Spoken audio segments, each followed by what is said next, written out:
watching another edition of This Week Inside Indiana Softball. Will Chukerman and Michelle Gardner. We had a long week, so it feels like we haven't done one of these in a few weeks. It does feel like that. Six games to dissect, one against Louisville last night, 3 against Northwestern over the weekend, and then a doubleheader, which seemed like forever ago against Ball State. We'll get to that a little bit later. But we're going to work in reverse, and we're going to start with last night's win against Louisville, 8-3. And correct me if I'm wrong, but I feel like this was the best the team has played, 1 through 7 innings. I couldn't agree more. We came out, we scored right off the bat. Well, okay, let me back up, because we had 3 very nice plays in the first inning to get out of, an inning. Not even to get out of it, but going forward, Brees Saucedo was amazing. So, in that inning particularly. And then we came up and scored. And it kind of, I think, took the winds out of their sail right off the bat. And then, we scored again in the third and again in the fourth. So we really... I felt like we really did some things well last night. And it's a very strong Louisville team that came into the game 28-17, a preseason top 25 team. And you were going against Marissa Becker, one of the best freshmen in the country, and you guys got her out of the game within 4 or 5 hitters. We just attacked. I mean, I thought we were very disciplined at the plate. And, anytime Bryce starts a game off with a hit, obviously that's a good thing. And Bree laid down the perfect bunt after that. And all of a sudden, things are rolling our way. And the hitters 1 through 5 in the lineup, starting with Brian, ending with Natalie. 10 hits, 6 RBIs, 6 of the 8 RBIs on the team. That has to be big for the team, of course, going 1 through 5 so well to start off. Well, I think you're seeing what I felt was this team all season long. Yeah. It was just a matter of putting things together, and last night everything came together. And I've said this all season, our record is not an indication of what type of team we are. And last night, I think they showed exactly who they were. And just going back into the field, Cassie Farmer plays second base now with the injury to Erin Lehman, and she hasn't played second base for a majority of her college career. She's been behind the plate at the designated player spot and at first. So just throwing her into second base, that takes a lot of courage, but you have a lot of confidence in her, and she has definitely paid off. Well, I think she's played well in whatever role I've asked her to be in. She's hitting the ball well, seeing it, and the bottom line is when Erin went down, Cassie's the backup second baseman, and she practices there. It's not like we just threw her out there. She's never been there. I mean, she's done it before, and really, I felt like she did a really good job, and she's kind of stepped right in.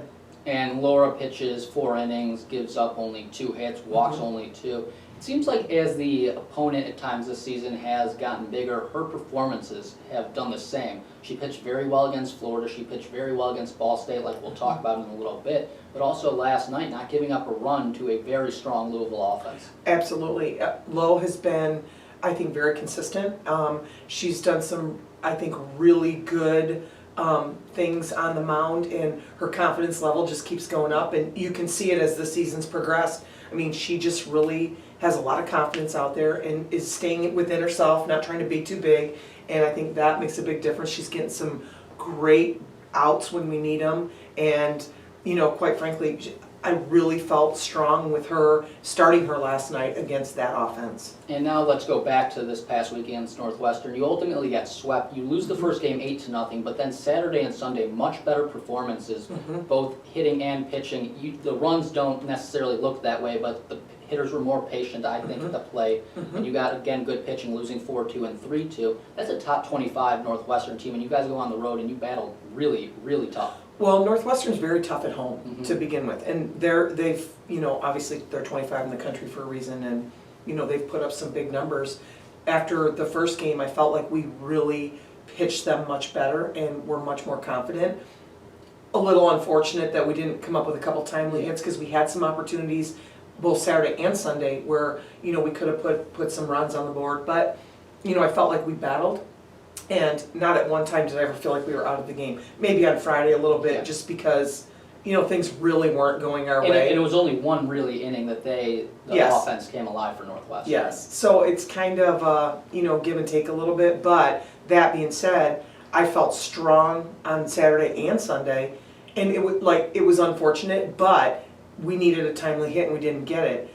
Last night we had a lot of timely hits, which is exactly where this team needs to stay. And like I mentioned, you dropped the first game 8-0, but then you come back and you play so well the second 2 games. Mm-hmm. Do you think that's a newfound confidence in your team that maybe earlier on in the season that if they drop a game on a Friday and get, I don't want to say crushed, but they lose 8-0, but then Mm-hmm. come back and fight, that has to be encouraging for you. Absolutely, because this team is very talented, and it is a matter of being able to put some things together. And they have battled. I feel like they've battled all season long. I mean, obviously we dropped 2 games against Purdue and then beat them on Sunday, and we've done that a little bit. Dropped a couple games to Penn State and then turned around and beat them.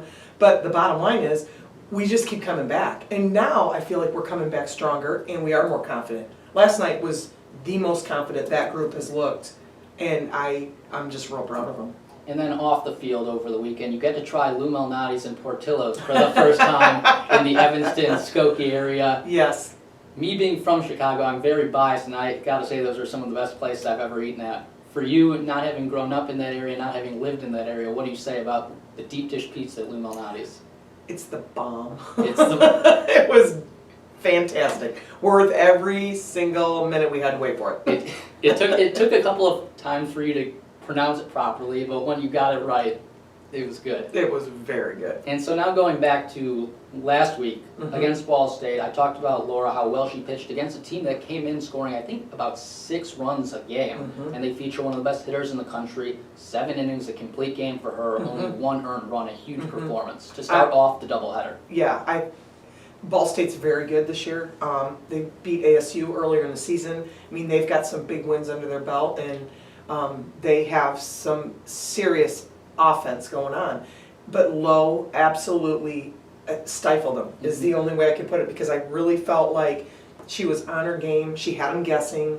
They didn't know from inning to inning what she was going to do, sometimes pitch to pitch, and that is, that's the name of the game. The circle, pitching is just such an important part of our game. Mhm. So if we can keep the ball in the park and keep runners from advancing, we're doing what we need to do, and Laura threw very well. And then in game 2, you lose 6-3, but Megan pitched, I think, a very good game. She made literally 1 mistake, and that was the 3-run homer in the top of the 7th inning. But other than that, again, she stifled a very good Ball State offense. She really did. And with Megs, I think Megs has been getting better each performance.